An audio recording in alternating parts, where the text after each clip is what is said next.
가야바는 예수님의 죽으심을 예언하였다. 이러한 제목으로 같이 은혜를 나누겠습니다. 예수님께서 나사로를 죽은 자 가운데서 살리신 후에 반응을 보여주고 있습니다. 요한은 하나님의 절대 주권적인 선지로서 원수들의 행동까지도 하나님의 목적을 이루는 데 사용하고 계시다는 것을 말씀해 주고 있습니다.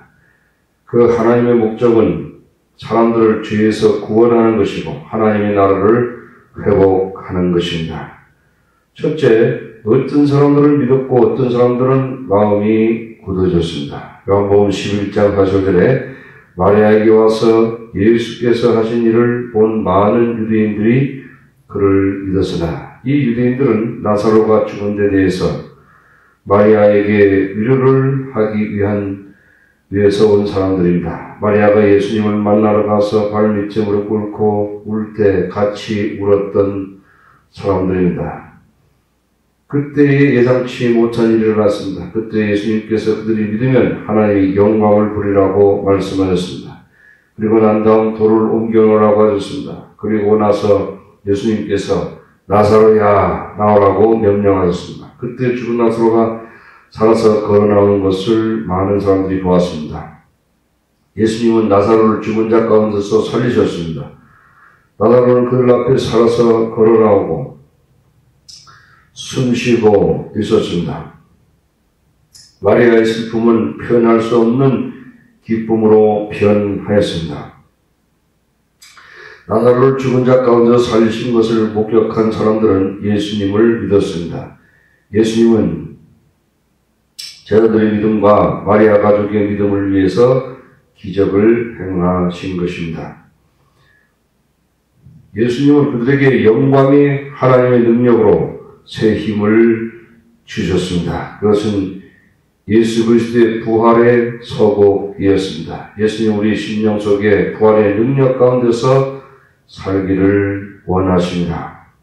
나는 부활이요 생명이라고는 말씀을 단순히 믿어야 하는 것입니다. 베드로전서 1장 3절에 우리 주 예수 그리스도의 아버지 하나님을 찬송하려다 그의 많으신 국률대로 예수 그리스도를 죽은 자 가운데서 부활하사 하게 하심으로 말미암아 우리를 거듭나게 하사 산 소망이 있게 하시며 썩지 않고 더럽지 않고 쇠하지 아니하는 유업을 있게 하시나니 곧 너희를 위하여 하늘에 간직하신 것이라.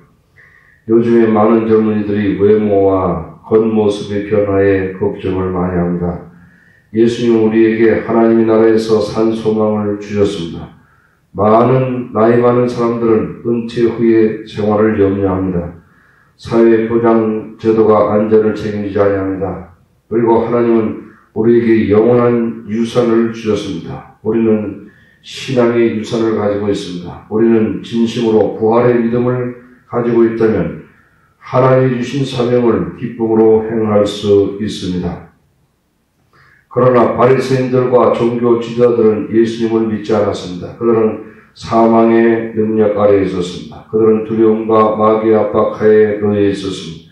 그들은 그들의 압이 마귀에게 충성한 자들이었습니다. 종교 지도자들은 70명이 사내들인 공의회의 회원들이며 대제사장들과 바리새인들로 구성되어 있습니다. 대제사장들은 사두개인들입니다.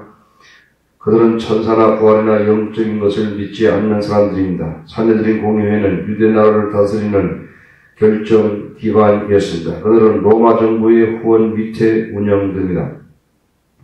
요한복음 11장 47절에 이에 대제사장들과 바리새인들이 공회를 모으고 이르되 이 사람이 많은 표적을 행하니 우리가 어떻게 하겠느냐. 만일 그를 이대로 두면 모든 사람이 그를 믿을 것이요 그리고 로마인들이 와서 우리 땅과 민족을 빼앗아 가리라 하니 그들은 예수님께 많은 기적을 행하신 것을 부인하지 않았습니다. 나사로를 살리신 후에 예수님의 인기가 급증하는 것을 알았습니다. 그들은 예수님이 그리스도일 가능성에 대해서 토론을 했을 것입니다. 그러나 그들은 예수님이 그리스도가 아니라고 이미 결정했습니다. 그들은 사실과 진리에 관심이 없었습니다. 그들은 예수를 나라의 안녕을 혼란케 하는 자로 두려워하고 있었습니다. 그들은 예수의 적이 되었습니다.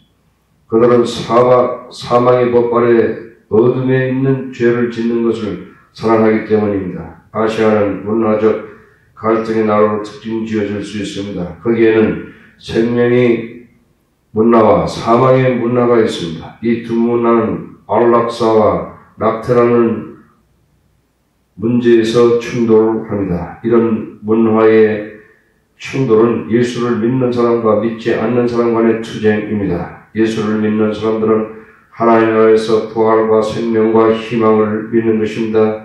이들은 한국이 축복받는 나라로 다른 나라를 축복한 나라가 되기를 위해서 기도합니다. 예수를 거절하는 사람들은 죽음의 법 아래 사는 사람들입니다. 그들은 이 세상에서 삶의 쾌락을 찾습니다. 그들은 이 세상의 일들이 돈과 권력 같은 것이 모든 것이라고 생각합니다. 사망의 세력하에 사는 사람은 한국을 소돔과 고모라로 만들려고 합니다. 부활의 믿음을 가지시기를 축복합니다. 둘째, 하나님은 절대 주권자이시며 하나님은 선하십니다. 요한복음 11장 49절에 그 중에 한 사람 그 해의 대제사장인 가야바가 그들에게 말하되 너희가 아무것도 알지 못하는가. 한 사람의 백성을 하여 죽어서 온 민족이 망하지 않게 되는 것이 너희에게 유익한 줄을 생각하지 아니하는가 하였으니 다른 사내들인 회원들이 예수님께 대하여 어떻게 좋을지 모르고 있을 때 가야바는 분명한 결정을 내리고 있었습니다. 그것은 나라를 살리기 위해서 예수를 죽음에 내주는 것입니다. 가야바는 그 나라의 목자로 불리는 사람이었습니다. 그러나 그의 제사장 직분을 지키기 위하여 선하시고 죄 없으신 예수를 죽음에 내주었습니다. 예수를 죽이려는 음모는 인류 역사에 있어서 유대의 대제사장에 의해 저지른 가장 잔인한 범죄입니다. 이 사건을 통하여 우리는 완전히 전적으로 타락한 인간의 모습을 볼 수 있습니다. 요한의 관점은 더 깊습니다. 요한복음 11장 51절에 이 말은 스스로 함이 아니여 그 해의 대제사장이므로 예수께서 그 민족을 위하시고 또 그 민족만 위할 뿐 아니라 흩어진 하나님의 자녀를 모아 하나가 되게 하기 위하여 죽으실 것을 미리 말함이로라. 요한의 말의 의미는 가야바의 말이 예언이라고 말하고 있습니다. 그 말들은 사실 하나님의 진리를 말하고 성취한 것들이었습니다. 요한은 예수의 죽음 배후에 있는 가야바의 악한 동기를 본 것이 아닙니다. 요한은 가야바 배후에 있는 하나님을 보았습니다. 하나님은 그의 손안에 가야바를 붙들고 있었습니다. 가야바의 예언은 하나님의 뜻을 성취하였습니다. 하나님은 절대 주권자이시며 선하십니다. 이 세상의 역사는 악한 사람에 의해서 지배되어 가는 것이 아닙니다.